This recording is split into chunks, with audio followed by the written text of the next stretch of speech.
Saint Jean. Gloire à toi, Seigneur. Après le repas, Jésus sortit avec ses disciples et traversa le torrent du Cédron. Il y avait là un jardin dans lequel il entra avec ses disciples. Judas, qui le livrait, connaissait l'endroit lui aussi, car Jésus y avait souvent réuni ses disciples. Judas prit donc avec lui un détachement de soldats et des gardes envoyés par les chefs des prêtres et les pharisiens.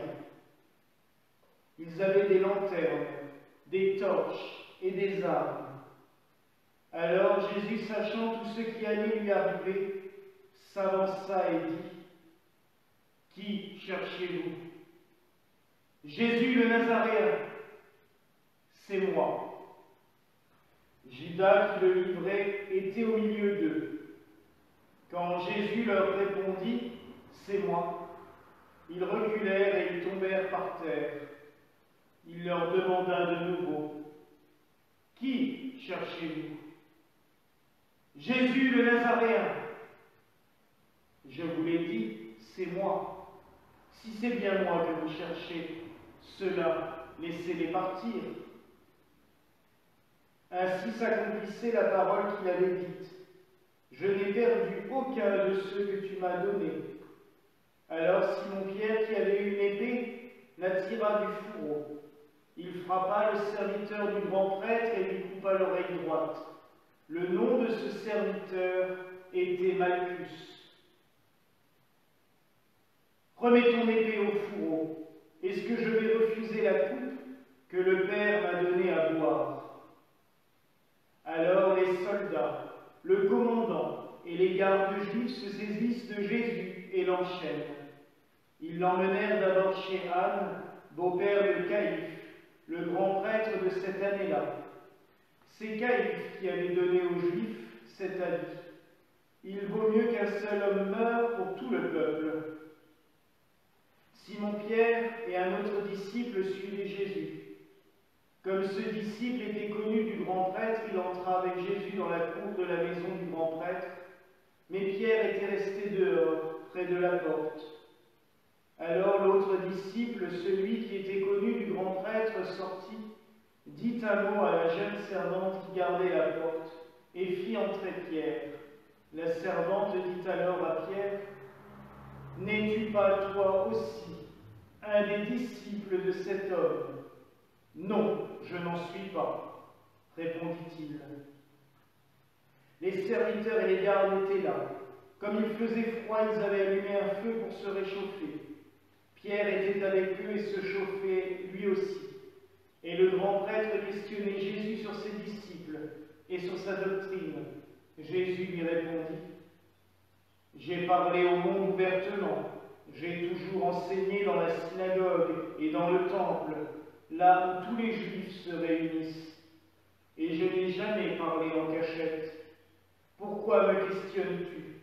Ce que j'ai dit, demande-le à ceux qui sont venus m'entendre. Eux savent ce que j'ai dit. À cette époque, un des gardes qui était à côté de Jésus lui donna une gifle en disant: C'est ainsi que tu réponds, grand prêtre.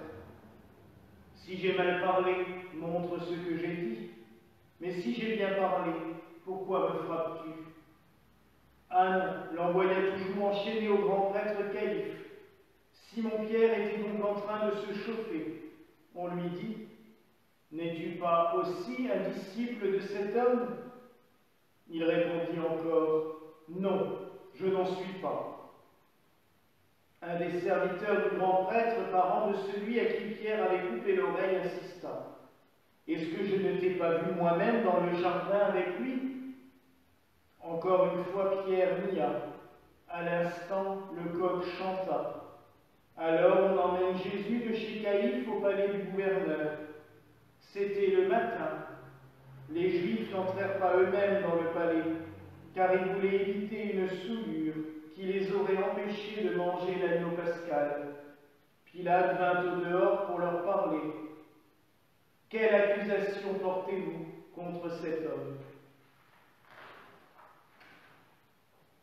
Ils lui dirent, « S'il ne s'agissait pas d'un malfaiteur, nous ne te l'aurions pas livré. » Pilate continua, « Reprenez-le, et vous le jugerez vous-même, suivant votre loi. » Les prêtres dirent, « Nous n'avons pas le droit de mettre quelqu'un à mort. » Ainsi s'accomplissait la parole que Jésus avait dite pour signifier de quel genre de mort il allait mourir. Alors Pilate rentra dans son palais, appela Jésus et lui dit, « Es-tu le roi des Juifs ? Dis-tu cela de toi-même, ou bien parce que d'autres te l'ont dit ? Est-ce que je suis juif, moi ? Ta nation et les chefs des prêtres t'ont livré à moi. Qu'as-tu donc fait ? Ma royauté ne vient pas de ce monde. Si ma royauté venait de ce monde, j'aurais des gardes qui se seraient battus pour que je ne sois pas livré aux Juifs. Non, ma royauté ne vient pas d'ici. Alors tu es roi. C'est toi qui dis que je suis roi. Je suis né, je suis venu dans le monde pour ceci, rendre témoignage de la vérité. Tout homme qui appartient à la vérité, écoute ma voix. Qu'est-ce que la vérité ? Après cela, il sortit de nouveau pour aller vers les Juifs et il leur dit, « Moi, je ne trouve aucun motif de condamnation. Mais c'est la coutume, chez vous, que je relâche quelqu'un pour la Pâque. Voulez-vous que je relâche le roi des Juifs ?» Ils se mirent à crier, « Pas lui, Barabbas !» Ce Barabbas était un bandit. Alors Pilate ordonna d'emmener Jésus pour le flageller. Les soldats tressèrent une couronne avec des épines et la lui mirent sur la tête. Puis ils le revêtirent d'un manteau de pourpre. Ils s'avançaient vers lui et ils disaient, « Honneur à toi, roi des Juifs !» Et ils le giflaient. Pilate sortit de nouveau pour dire aux Juifs, « Voyez, je vous l'amène dehors, pour que vous sachiez que je ne trouve en lui aucun motif de condamnation. » Alors Jésus sortit portant la couronne d'épines et le manteau de pourpre, et Pilate leur dit, « Ecce homo, voici l'homme. » Quand ils le virent, les chefs des prêtres et les gardes se mirent à crier, « Crucifie-le, crucifie-le » Pilate leur dit, « Reprenez-le et crucifiez-le vous-même. Moi, je ne trouve en lui aucun motif de condamnation. » Ils lui répondirent, « Nous avons une loi, et suivant la loi, il doit mourir parce qu'il s'est prétendu fils de Dieu. » Quand Pilate entendit ces paroles, il redoubla de crainte et rentra dans son palais et dit à Jésus, « D'où es-tu » Jésus ne lui fit aucune réponse. Pilate lui dit alors, « Tu refuses de me parler à moi. Ne sais-tu pas que j'ai le pouvoir de te relâcher et le pouvoir de te crucifier ? Tu n'aurais aucun pouvoir sur moi si tu ne l'avais reçu d'en haut. Ainsi, celui qui m'a livré à toi est chargé d'un péché plus grand. » Dès lors, Pilate cherchait à le relâcher, mais les Juifs se mirent à crier, « Si tu le relâches, tu n'es pas ami de l'empereur. Quiconque se fait roi s'oppose à l'empereur. » En entendant ces paroles, Pilate amena Jésus au dehors. Il le fit asseoir sur une estrade, à l'endroit qu'on appelle le dallage, en hébreu, Gabbatha. C'était un vendredi, la veille de la Pâque vers midi. Pilate dit aux Juifs, « Voici votre roi. » Ils crièrent, « À mort, crucifie-le » Pilate dit encore, « Vais-je crucifier votre roi » Les chefs des prêtres répondirent, « Nous n'avons pas d'autre roi que l'empereur. » Alors il leur livra Jésus pour qu'il soit crucifié. Ils se saisirent de lui. Jésus, portant lui-même sa croix, sortit en direction du lieu dit le crâne, ou calvaire, en hébreu, Golgotha. Là, ils le crucifièrent, et avec lui deux autres, un de chaque côté, et Jésus au milieu. Pilate avait rédigé un écriteau qu'il fit placer sur la croix avec cette inscription, « Jésus le Nazaréen, roi des Juifs ». Comme on avait crucifié Jésus dans un endroit proche de la ville, beaucoup Juifs lurent cet écriteau qui était libellé en hébreu, en latin et en grec. Alors les prêtres des Juifs dirent à Pilate, il ne fallait pas écrire roi des Juifs, il fallait écrire cet homme a dit, je suis le roi des Juifs. Pilate leur dit, ce que j'ai écrit, je l'ai écrit. Quand les soldats eurent crucifié Jésus, ils prirent ses habits, ils en firent 4 parts, une pour chacun. Restait la tunique, c'était une tunique sans couture, tissée d'une pièce de haut en bas. Alors ils se dirent entre eux, ne la déchirons pas, tirons-la au sort, celui qui l'aura. Alors s'accomplissait la parole de l'Écriture. Ils se sont partagés mes habits, ils ont tiré au sort mon vêtement. C'est bien ce que firent les soldats. Or, près de la croix de Jésus, se tenait sa mère, avec la sœur de sa mère, Marie, femme de Cléophas, et Marie-Madeleine. Jésus, voyant sa mère et près d'elle le disciple qu'il aimait, dit à sa mère, « Femme, voici ton fils. » Puis il dit au disciple, « Voici ta mère. » Et à partir de cette heure-là, le disciple l'a pris chez lui. Après cela, sachant désormais toutes choses étaient accomplies, et pour que l'Écriture s'accomplisse jusqu'au bout, Jésus dit, « J'ai soif. » Il y avait là un récipient plein d'une boisson vinaigrée. On fixa donc une éponge remplie de ce vinaigre à une branche d'hysope, et on l'approcha de sa bouche. Quand il eut pris le vinaigre, Jésus dit, « Tout est accompli. » Puis inclinant la tête, il remit l'esprit.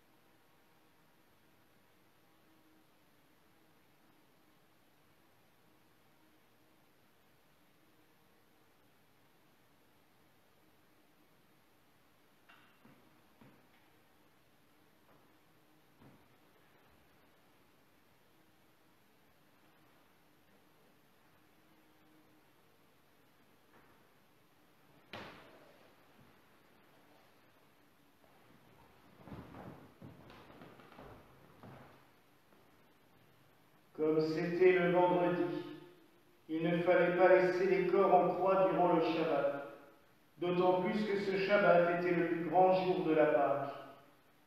Aussi les Juifs demandèrent à Pilate qu'on enlève les corps après leur avoir brisé les jambes. Des soldats allèrent donc briser les jambes du premier, puis du second des condamnés que l'on avait crucifié avec Jésus. Quand ils arrivèrent à celui-ci, voyant qu'il était déjà mort, ils ne lui brisèrent pas les jambes, mais un des soldats, avec sa lance, lui perça le côté, et aussitôt il en sortit du sang et de l'eau. Celui qui a vu en rend témoignage afin que vous croyiez vous aussi.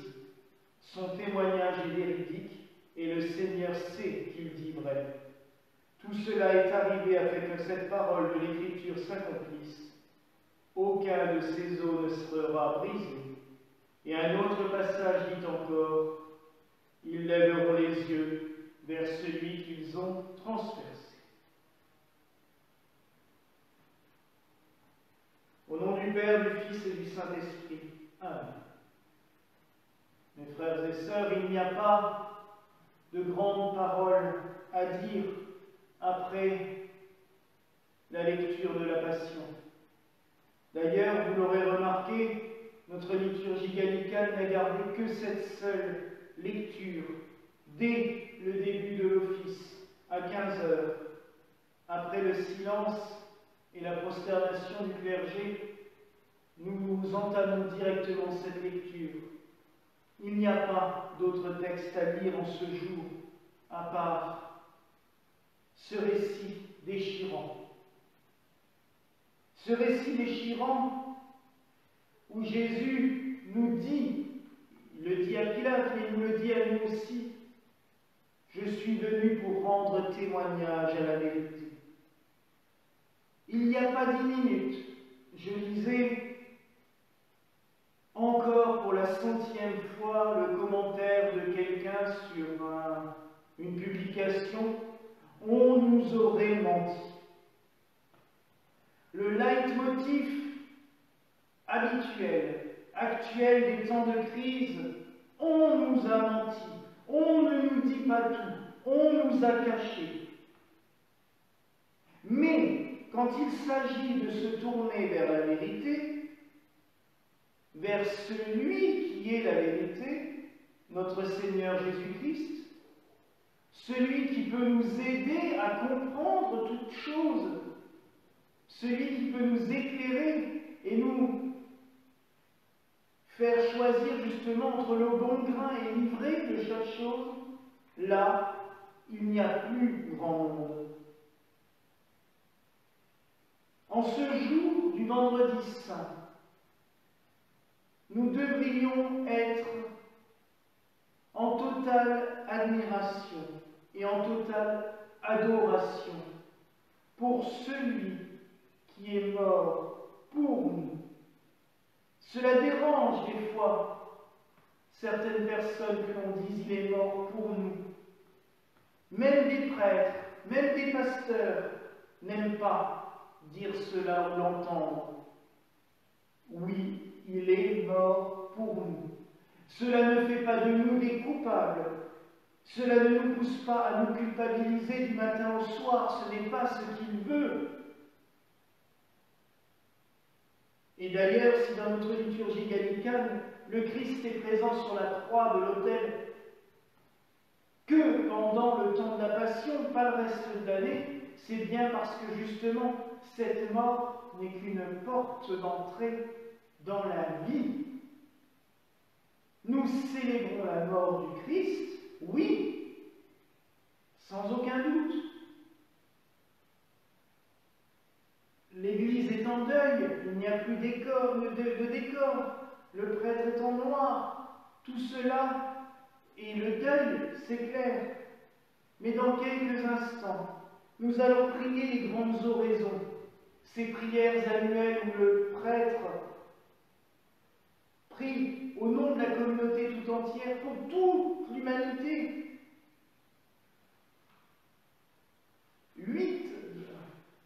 9 grandes oraisons qui nous permettent de couvrir en gros toute l'humanité dans nos prières, juste avant de vénérer et d'adorer la croix.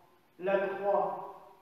Mais vous entendrez les paroles, ce n'est pas du deuil, on ne nous demande pas de pleurer devant la croix, on nous demande juste « Venez, adorons le Seigneur ». Après que le prêtre ait dit « Voici l'arbre de la croix » qui a sauvé le genre humain.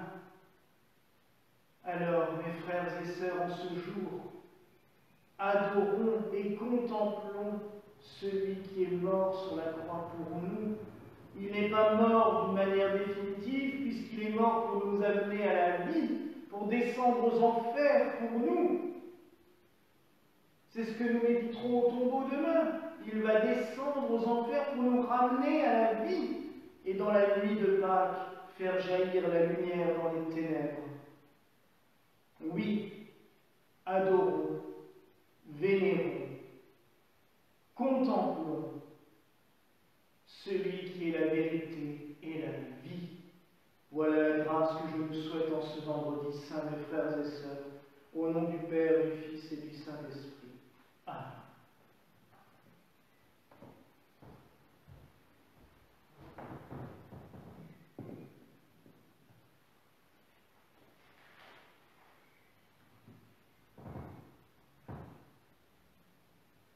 Prions pour l'Église à qui Dieu confie l'espérance du monde.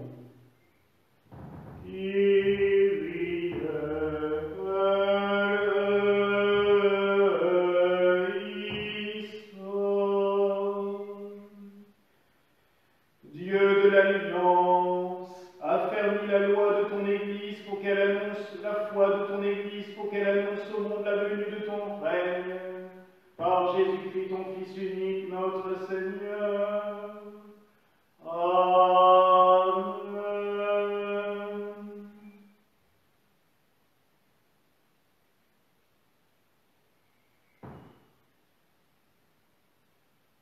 Prions pour les responsables religieux, pour qu'inspiré par l'Esprit Saint, il continue de guider son peuple et de le conduire vers Dieu.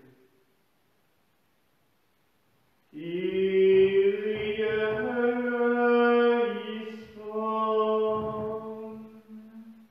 Dieu éternel et tout-puissant, protège tes servants et serviteurs, les patriarches et primats, et donne-leur ton esprit de force et de joie, pour faire progresser le peuple chrétien dans la foi, l'espérance et la charité, par le Christ notre Seigneur.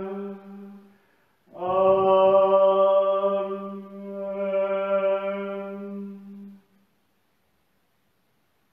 Prions pour nos évêques, les prêtres, les diacres et les diaconesses, l'assemblée du clergé et les fidèles. Kyrie eleison.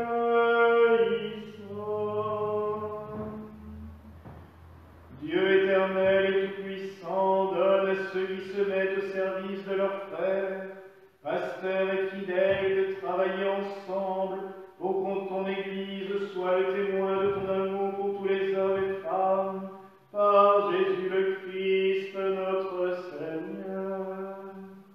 Amen.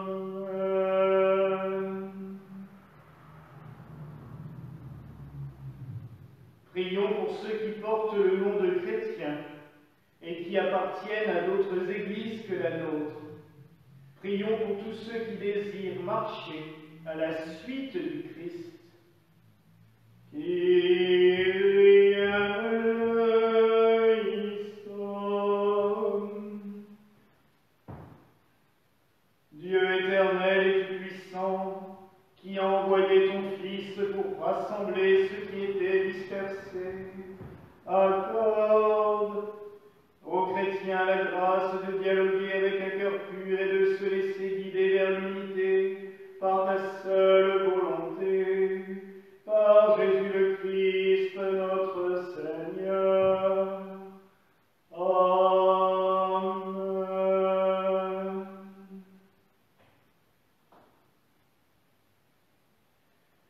Prions pour le peuple juif, peuple de la première alliance, gardien de la parole et de la foi au Dieu unique. Kyrie eleison. Dieu éternel et tout-puissant, qui a appelé Abraham et sa descendance pour en faire les fils de la promesse, conduit à la plénitude du royaume le peuple élu par toi, par Jésus le Christ, notre Seigneur. Amen.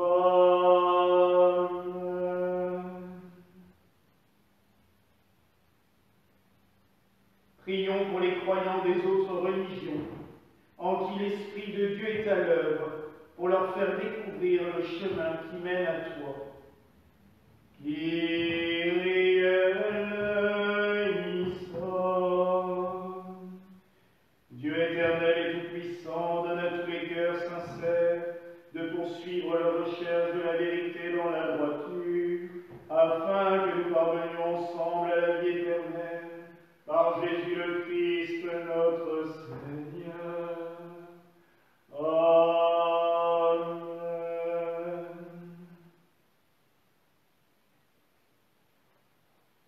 Prions pour ceux qui ne connaissent pas Dieu dans la fidélité à leur conscience. Kyrie eleison. Dieu éternel et tout-puissant, qui a donné ton Fils pour le salut du monde, viens toucher le cœur de tes enfants qui sont à la recherche du bonheur, afin qu'ils puissent discerner les signes de ta miséricorde et parvenir à la joie de te connaître, par Jésus le Christ, notre Seigneur. Amen.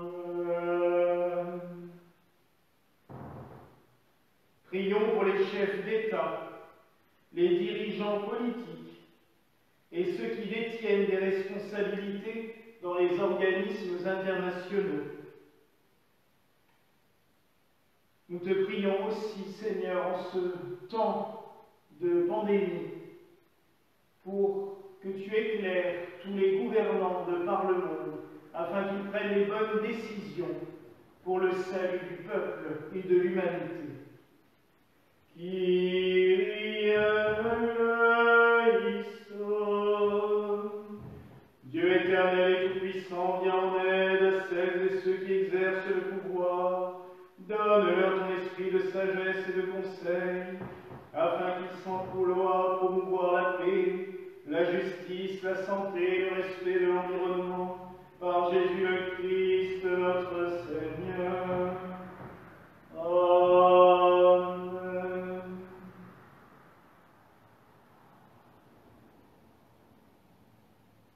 Prions pour les malades, pour les hommes et les femmes qui sont dans l'épreuve, malades, sans logis, sans travail, prisonniers, les oubliés, tous les exclus, ceux qui souffrent des catastrophes naturelles, des victimes des sectes, de la drogue, de la prostitution, de la violence. Prions aussi pour que nous soyons toujours protégés de tous ces maux. Kyrie eleison. Dieu éternel et tout-puissant, consolation de ceux qui pleurent, réconfort de ceux qui n'en peuvent plus, toi qui as donné ton Fils pour libérer l'humanité du mal, entends le cri de nos appels, par Jésus le Christ, notre Seigneur. Amen.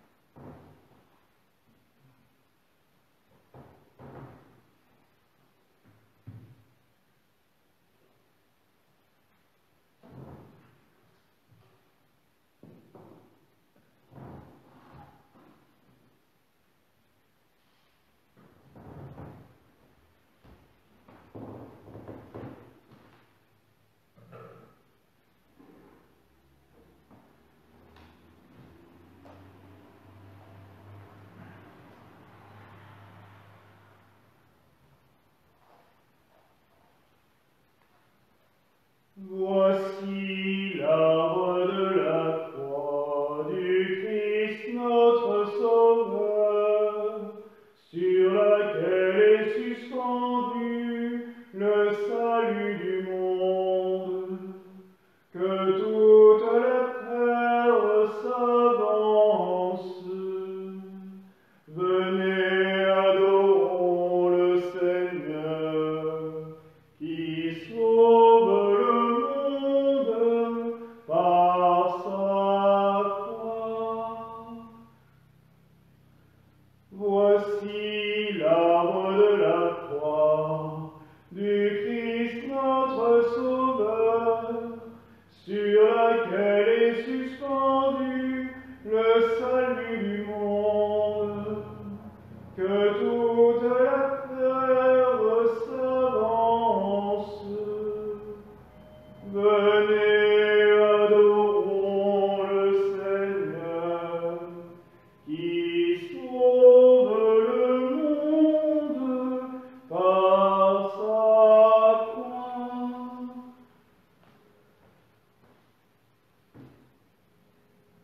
Voici l'arbre de la croix du Christ notre Sauveur, sur laquelle est suspendu le salut du monde. Que toute la terre s'avance. Venez, adorons le Seigneur, qui sauve le monde par sa croix.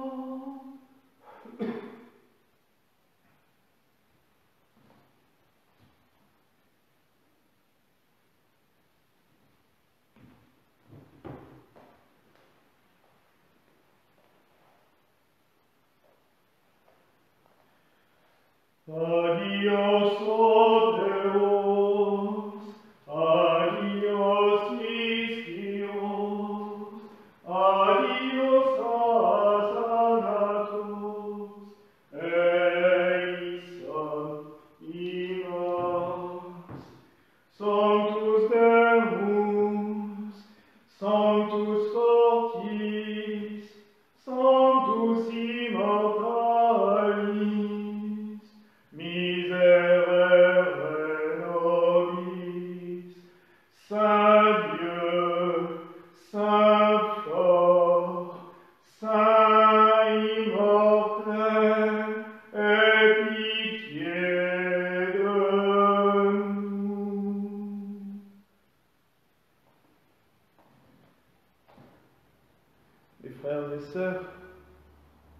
je vous invite à prendre quelques instants de prière et de méditation devant la sainte croix de notre Sauveur. Sur cette croix, vous pouvez même voir une relique de la vraie croix, puisque le vendredi saint, nous transférons sur cette croix la relique que nous conservons ici. Méditons et méditez un instant, je vous en prie, sur notre Sauveur Jésus-Christ, mort sur la croix pour nous apporter la vie.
Maintenant, nous voici arrivés au temps de la communion, cette communion que nous ne pouvons encore une fois partager, mais je vais communier à l'hostie consacrée hier soir durant la messe du jeudi saint, car le mystère du vendredi saint est lié à celui du jeudi. La messe sans la crucifixion ne serait rien. Et avant la confession, je donnerai la réconciliation des pénitents, Trévieri Gallican. Recevez-le au plus profond de votre cœur et de votre âme, puisque dans ce rite, l'évêque pardonne les péchés, délie les liens négatifs, mais aussi lève les excommunications et les interdits. Mais tout d'abord, je vais aller au tombeau, au reposoir, chercher la Sainte Eucharistie pour communier en votre nom.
Notre Père qui es aux cieux, que ton nom soit sanctifié, que ton règne vienne, que ta volonté soit faite sur la terre comme au ciel. Donne-nous aujourd'hui notre pain de ce jour. Pardonne-nous nos offenses, comme nous pardonnons aussi à ceux qui nous ont offensés. Et ne nous laisse pas entrer en tentation, mais délivre-nous du mal, car c'est à toi qu'appartiennent le règne, la puissance et la gloire, pour les siècles des siècles. Amen. Je confesse à Dieu Tout-Puissant, à toute l'Église chrétienne et à tous mes frères et sœurs, que j'ai beaucoup péché en pensée, en parole et en action, par ma faute, par ma très grande faute. C'est pourquoi je demande à toute l'Église chrétienne et à tous mes frères et sœurs de prier pour moi le Seigneur notre Dieu. Et que le Seigneur Jésus-Christ qui a dit les péchés seront remis à ceux qui vous les remettraient, et seront retenus à ceux qui vous les retiendraient, daigne, par sa passion et par sa mort, vous absoudre de tout péché. Et moi, Raphaël, évêque, du moment que vous en ayez la ferme volonté, que vous en ayez le repentir, je vous délie et vous absous. Je lève toute excommunication ou interdit en vertu des pouvoirs qui m'ont été conférés dans la succession apostolique, au nom du Père, du Fils et du Saint-Esprit. Amen. Que les mérites de la Vierge Marie, de Saint Joseph et des saints, que tout ce que vous aurez fait de bien et supporté d'épreuves, que tout ce que vous aurez pardonné aux autres, vous soit un gage de la rémission de vos péchés et de la vie éternelle. Amen.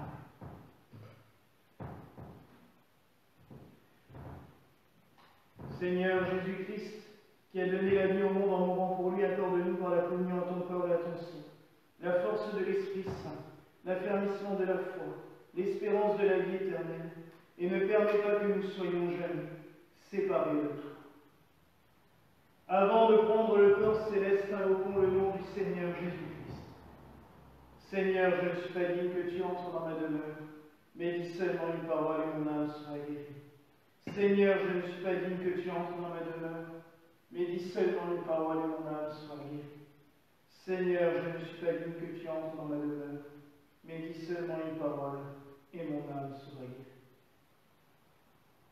Que le corps de notre Seigneur Jésus-Christ garde mon âme, et aussi leur âme à tous, pour la vie éternelle. Amen.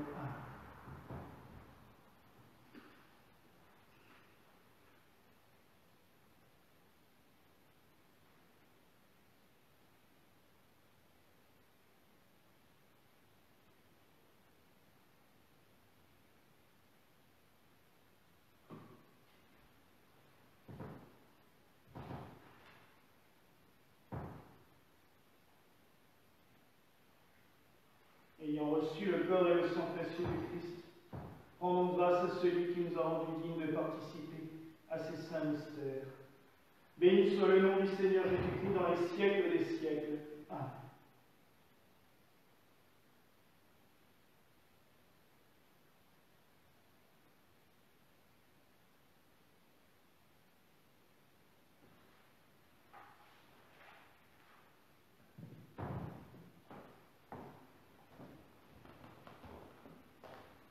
Nous allons maintenant procéder à l'office dit du Stabat Mater, où nous nous souvenons de Marie au pied de la croix, puis l'ensevelissement de Jésus, tout simplement en lisant le passage de l'enterrement, pendant que je ferai les onctions. D'habitude, c'est nos femmes prêtres ou diaconesses qui font l'onction. Je ferai les onctions sur la croix, puis je l'enroulerai dans une étole et nous déposerons la croix enroulée dans son étole avec l'Eucharistie au tombeau. Sacerdoce, l'étole, l'Eucharistie, la messe, la croix, le sacrifice, un seul et unique mystère.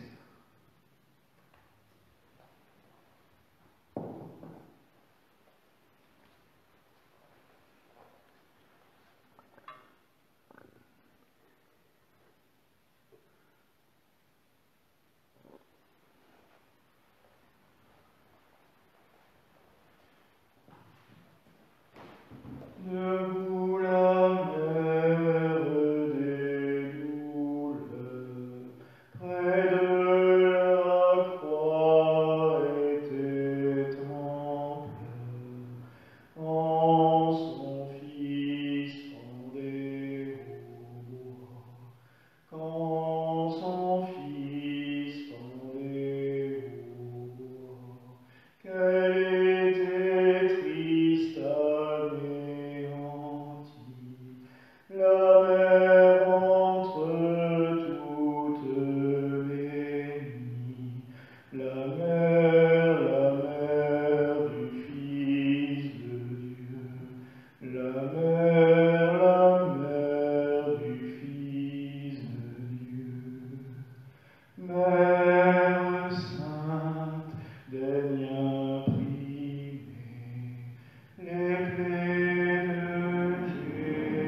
Suite de la passion de notre Seigneur Jésus-Christ, selon saint Jean. Gloire à toi, Seigneur. Après la mort de Jésus, Joseph d'Arimathie, qui était aussi disciple, mais en secret par crainte des Juifs, demanda à Pilate de pouvoir enlever le corps de Jésus. Et Pilate le permit. Joseph vint donc enlever le corps de Jésus. Nicodème, celui qui au début était venu trouver Jésus pendant la nuit, vint lui aussi. Il apportait un mélange de myrrhe d'aloès, pesant environ 100 livres. Ils prirent donc le corps de Jésus, qu'ils lièrent de linge en employant les aromates selon la coutume d'ensevelir les morts. À l'endroit où Jésus avait été crucifié, il y avait un jardin. Et dans ce jardin, il y avait un tombeau neuf, dans lequel on n'avait encore mis et déposé personne, à cause de la préparation de la Pâque juive, et comme ce tombeau était proche, c'est là qu'ils déposèrent Jésus.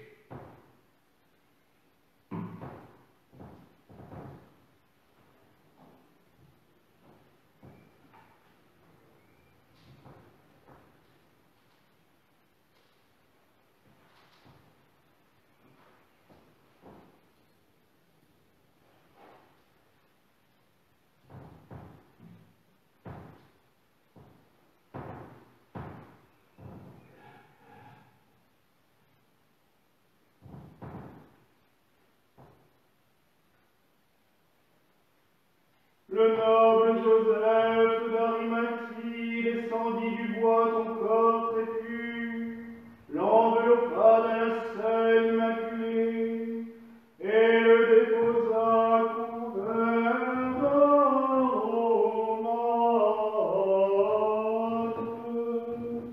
dans un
Dans ton royaume, souviens-toi de nous, Seigneur. Dans ton